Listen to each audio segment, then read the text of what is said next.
1952 సంవత్సరంలో రాయలసీమ కరువు వస్తే జోలి బట్టి డబ్బులు వసూలు చేసిన వ్యక్తి. 1962లో భారత చైనా మధ్య యుద్ధం వస్తే విరాళాలు సేకరించిన వ్యక్తి. 1965లో భారత్ పాకిస్తాన్ మధ్య యుద్ధం జరిగినప్పుడు 1972లో రాష్ట్రంలో కరువు వచ్చినప్పుడు 1977లో దివిసీమ ఉప్పెన మీరు చూస్తే వేలాది మంది చనిపోయారు. అలాంటి సమయంలో నేనుంటానని చెప్పి అండగా నిలిచిన వ్యక్తి నందమూరి తారక రామారావు గారు అని చెప్పి నేను మీకు తెలియజేస్తున్నా.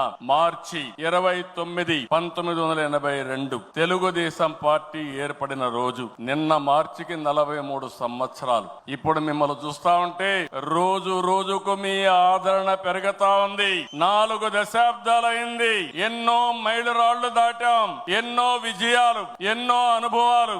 ఎన్టీఆర్ ఆశయాలు, సిద్ధాంతాలని ముందుకు తీసుకెళ్తున్నాం. ఆయన స్ఫూర్తితోనే సంక్షేమానికి, సంస్కరణలు, అభివృద్ధికి పెద్దపీట వేస్తున్నాం. 2024 ప్రజలిచ్చిన తీర్పు విధ్వంసం నుంచి అభివృద్ధి వైపు ముందుకు పోతున్నాం. పేదరికం లేని సమాజం కోసం మన నాయకుడు తప్పించారు. ఆయన ఆశయం కోసం నేను ఒకటే ఆలోచించాను, శాశ్వతంగా జీరో పావర్టీ. అంతేకాదు, శాశ్వతంగా పేదరికం లేకుండా చేయడమే కాకుండా ఆర్థిక అసమానతలు తగ్గించి ప్రతి ఒక్కరి జీవితంలో జీవన ప్రమాణాలు పెంచాలనేది తెలుగుదేశం పార్టీ సంకల్పం అని చెప్పి కూడా నేను మీకు తెలియజేస్తున్నా.